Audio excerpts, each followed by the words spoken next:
Welcome back to another short episode of Swamp Stories. For this one, we cover a major upcoming rapper in the Bay. One that if you listen to his lyrics is so grimy that you'd think he'd have 150 bodies under his belt. And for this reason, his career initially blew up. Kinda like, yo, do we have a King Von in the Bay? Well, in this video, I'm gonna answer that question by breaking down everything that's happened and examining all of his lyrics. Is it all cap or is it facts? You be the judge. But before we get into it, let me run the intro.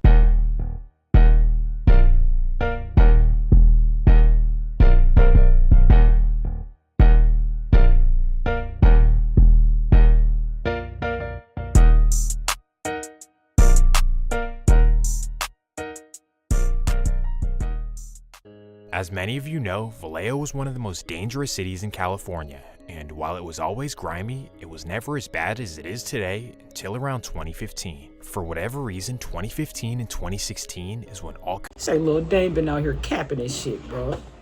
Let's hear him out. kinds of beefs began to kick off throughout the city. Of course, there's the major SOB-RBE beef with South Vallejo and West Vallejo, but there's also beefs that are smaller that people have no clue about. Smaller beefs that have completely gone under the radar. And for this video, that's absolutely the case. And that takes us to the forgotten side of the city, East Vallejo, particularly the 200 block of Westwood Avenue. Just some somewhat rundown apartments behind a strip mall. Not Section 8, not projects, just regular apartments that are kind of falling apart. And even though it looks kind of grimy, back in the day, this was a much better place than the other hoods in the Bay. Whether it was West Oakland, East Oakland, Hunters Point, Sunnydale, North Richmond, all those places were much worse than East Vallejo. And of course, because of this, a whole bunch of hoodlums from these areas moved into the Westwood apartments. Just a bunch of random hoodlums from all over the Bay congregating in these one apartments. Apartments that have no history of beef with any other hoods or no street politics, but with all these They done turned the little Westwood apartments out, bro.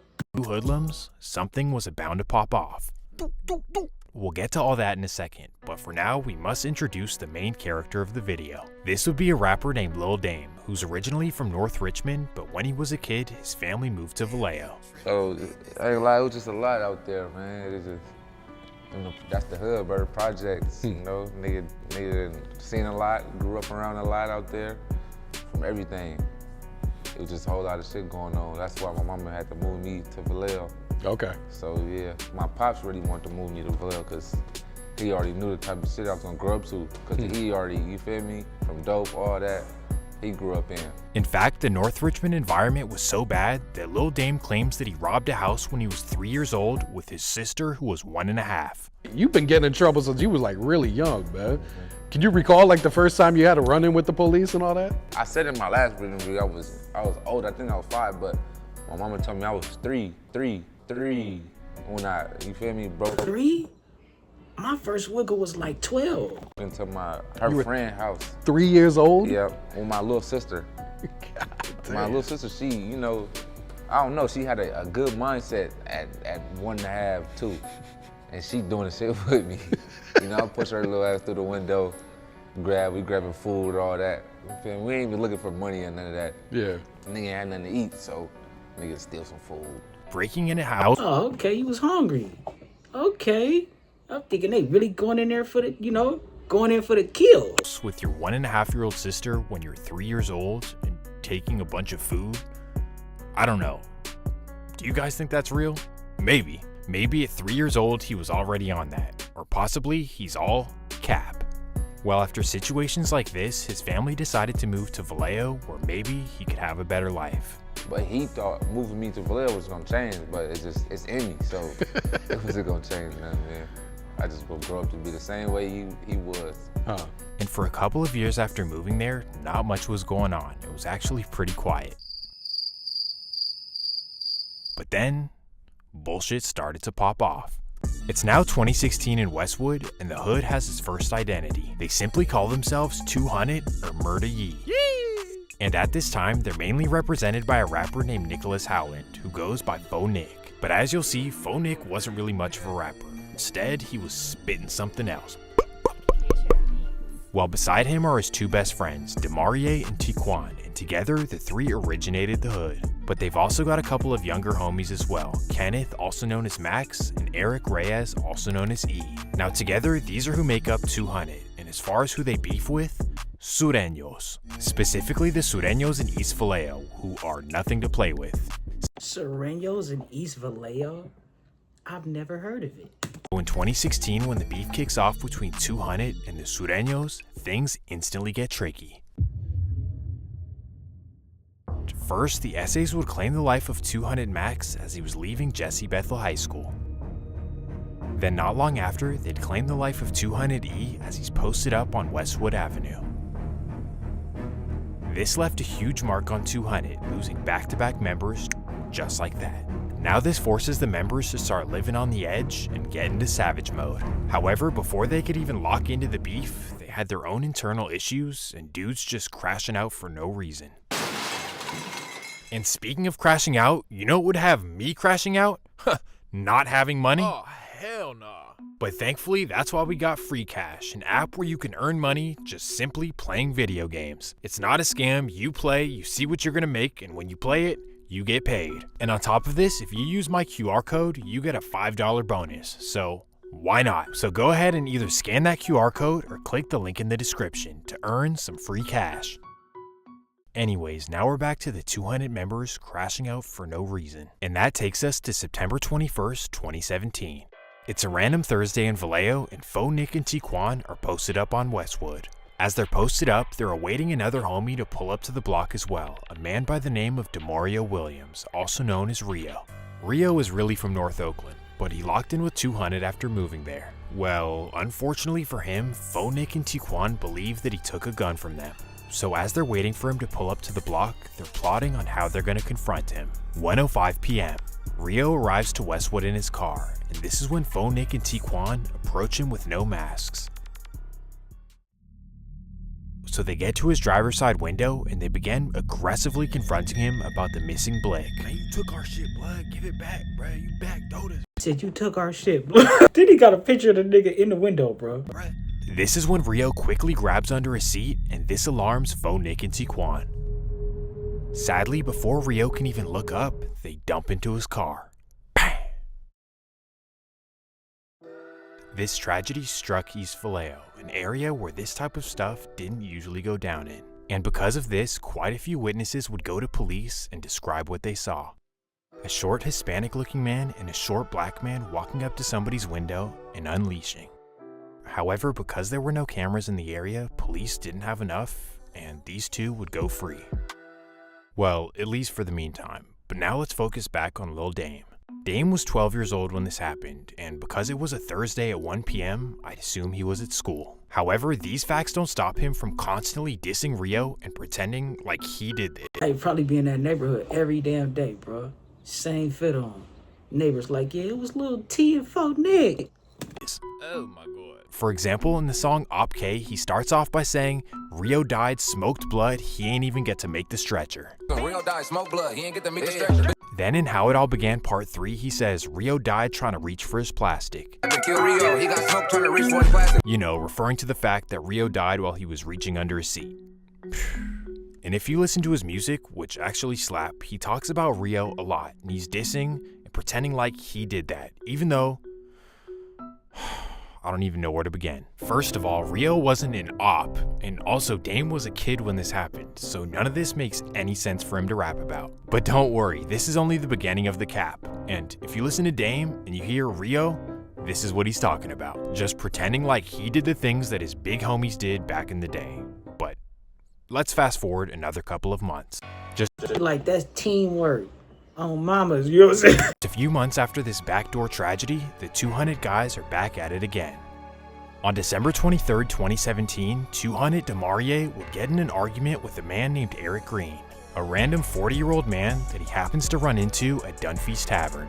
Long story short, DeMario gets into an argument with Eric and his brother, and sadly, he whips out on them. He targets them both inside the bar, leaving Ian injured, and sadly, leaving Eric deceased. A completely random, tragic situation, leaving a 42-year-old injured and a 40-year-old man dead. Yet still, 7 years later, Lil Dame manages to rap about That'd be the culmination of neglect, bruh. Right? Wanting some love, bruh. Acting out here, just pulling fake skits. That shit weird. this like he had something to do with it and like Eric was an op. Like, what? So if you're ever listening to Dame's music and you hear him bragging about the death of Eric or E, this is what he's talking about. What the fuck? Anyways, Demaria gets arrested, and this brings police attention back to 200. Like, what are these guys doing? You had a random murder on the block, and then another random one at a bar. What is going on with these guys from 200? Regardless though, just 3 weeks later, things would get spicy again. January 13th, 2018. It's a Saturday afternoon on Westwood, and Faux Nick is posted up outside with two friends. 200 Faux Nick, 200 Steven, and 200 Deshaun. These three 200 Steven and 200 Deshaun. together is a dangerous combination. Well, at 2 p.m., a man happens to walk by walking his dog. A San Francisco native named Coy Lacey Jr., who happened to have moved into the Westwood apartments. Well, as he's minding his business, walking his dog around the neighborhood, Faux Nick and his homies are alarmed. Why? I don't really know. So out of nowhere, when Coy isn't paying attention, Faux Nick and his homies whip out hammers and they begin chasing him down. Hearing the approaching footsteps, Coy's dog gets alarmed and starts barking. So Coy turns around, notices them, and he begins to sprint for his life. He attempts to hop a fence, but sadly, this is when the 200 members began unleashing. Her young father was shot down in broad daylight over the weekend. KTVU's Deborah Villone is at police headquarters where investigators are giving his killing high priority. Deborah? Well, Frank, it happened less than 2 miles from this police department in central Vallejo, 2:30 in the afternoon. And police say there doesn't appear to be any mutual combat. The victim was unarmed and walking his dog after work. Coy was a father, loved his kids. That's all. He was a father, just living life, trying to raise his. Rest in peace to him, bro. Killed blood for no reason. That senseless, fake-ass shit, bro. Boys. Loved ones of 29-year-old Coy Lacey Jr. stepped from his house in Vallejo, a house full of grief, his mother's home, where he set off Saturday afternoon to walk his dog. But when Lacey didn't come back, Started calling, and he didn't answer. that's when they feared something was wrong. Only later did the family learn Lacey had been gunned down about a half-mile away. The FedEx delivery driver was a father of 2 sons, the oldest 6, the youngest almost 2. It's gonna be tough. Gonna be tough. As far as I know, he was just out walking his dog, and he ran off as they were firing at him. Shot several times, Lacey collapsed as he tried to run into a backyard. He was rushed to Kaiser Hospital where he died. Another awful tragedy, targeting yet another innocent man. This marks 2 murders of innocent men by 200 members in the same month. So when you hear Lil Dame bragging about 2 Bs in 1 month over and over in his music, this is what he's talking about. Fuck Rio, fuck Coy, fuck Rio, fuck Coy. Well, after this, the lackluster Vallejo Police Department would finally put things together and began investigating 200 Westwood. In just a few months, they'd put everything together and indict the whole 200. Faux Nick would get 18 years in prison for 2 murders, and the rest of the members would get 21, 24, and 27 years for each 1 murder. Now, how did Faux Nick only get 18 years for 2 murders when his homies who only got 1 murder each got much more time? Some say he told, but truly, we don't know. Either way, that's not here nor there, but what's important is that 18 damn years for killing somebody, bro. And gonna get out trying to act like, yeah, nigga, I was a boy. Like, nigga, fuck wrong with you, nigga? You, bro. Rest in peace to bro who lost his life, bro. Everybody who lost their life, the innocent people, bro, in this video. It's brazy. This pretty much marks the end of 200, with 2 deceased members and 4 in prison. That's all they really had to begin with. Literally just a crew of bums targeting random civilians. So thankfully, Vallejo police would shut it all down and there would be no more 200 to damage the streets. So in a perfect world, police did their job, everyone got locked up, and 200 is over. But no, years down the line, Lil Dame comes out, reppin' 200. And not only this, bragging about the murder of Coy Lacey Jr. Fuck Rio, fuck Coy, fuck Rio, fuck Coy. A murder that he had nothing to do with, of an innocent man that had nothing to do with anything. Dude, you were 12 when this happened. Let's dive into the lyrics. Now, other than Rio, Coy's actually the most popular name that you see in I'm glad he an innocent kid, bro. But it's Boosie, bro. Dame's lyrics. He talks about him a lot. For example, in his song How It All Began Part 1, he says, "Sent Koi home, that's why y'all really mad. Now let's talk about the funk." Then in How It All Began Part 3, he says, We Koi died, niggas acting what happened. Tried to run and jump the fish, we bro, letting him have it. The corner's just on his body, said we did do tragic. So yeah, you get it. The point is that he likes to rap about the things that his big homies were doing when he was a kid. And you know what? His big homies who are doing decades in prison for this are not happy about it. Don't ask me how I know. Like, damn, lil' bruh, stop LARPing off our work that you had nothing to do with, bruh. But believe it or not, the LARP actually continues. So as I've covered in previous videos, the major beef in Vallejo was the Crest side, also known as SOB, beefing with Shred Money and a clique called 100K. Now as far as Lil Dame's hood 200 Westwood, they have nothing to do with this beef. Or at least they didn't. At all. Zero. Nilch. Zilch, whatever the word is. In fact, it wasn't until 2022 when Dame started hanging out with the dudes from the Crest, and that's how he inserted himself into their beef. But still, this doesn't stop him from rapping about the Crest's ops' deaths. For example, in his lyrics you hear 100K and SCO a lot, and who that's referring to is Justin Esco, man who died in Oakland in 2020. Basically, Esco had a major beef with the Crest because of a loss of one of their important members, and this was Get Back. Well, long story short, a man from the Crest will get 71 years in prison for this, and as far as Lil Dame, he raps about it like he did it, despite the fact that he had nothing to do with it! In How It All Began Part 2, he says, "F SCO, we filled his body up with hella holes." Like, bro, stop LARPing, this has nothing to do with you. Then in How It All Began Part 3, he says, "Fuck SCO, we hit him with 100+. So if you're ever listening to Dame songs and you hear him dissing SCO or 100K, just know he wasn't even around when this was happening and it has nothing to do with him. Trust me. But I fear that the LARPing over the Crest's work that has nothing to do with him and happened before he even knew them is not done. In fact, he disses all the dead people that the Crest killed before he even clicked up with them. But the worst of them all, an innocent mother. Vallejo police, meanwhile, are investigating after a woman was shot and killed. Officers responded to a parking lot on Fairgrounds Drive near Highway 37. Basically, a 15-year-old from Shred Money pulled up with his 34-year-old mom to the Crest to confront somebody, and unfortunately, they unleashed on both of them. This horrible tragedy shook Vallejo, and as far as how it relates to Lil Dame, well, it doesn't. At all. In fact, he was just 14 years old when this happened, way before he clicked up with the Crest, so realistically, he didn't even know the people that did this, because they're no longer here with us either, but yeah. But either way, this sadly doesn't stop Lil Dame from dissing this woman and pretending like he did it or had something to do with it. Honestly, I was... Hey, bro, I've heard enough, bro. Dang, you gotta come out and speak, bro. What's up with all this shit, fool? Like, and then though you to be disrespecting blood mama, right? Let people who dead rest in peace, bro. Right? Oh man, this shit ain't cool, bro. It's nasty work. But look at the bright side, bro. He ain't do shit. That's good.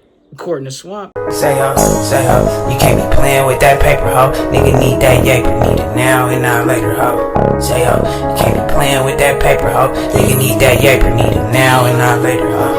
Say ho, you can't be playing with that paper, ho. Nigga need that yaper, need it now and not later, ho. Say ho, you can't be playing with that paper, ho. Nigga need that yaper, need it now and not later, ho. Say ho, you can't be playing with that paper, ho. Nigga need that yaper, need it now and not later, ho. Say ho, you can't be playing with that paper, ho. Nigga need that yaper, need it now and not later, ho. I need that cheese like a grater, ho. Don't play me like no shit, cause I never kept the saber, ho. Yeah, but you can fucking be my waiter, ho. Long as you get paper, ho. Cause shit, that's what the paper's for. That niggas chasing dough, but what we racing for? But we ain't racing, we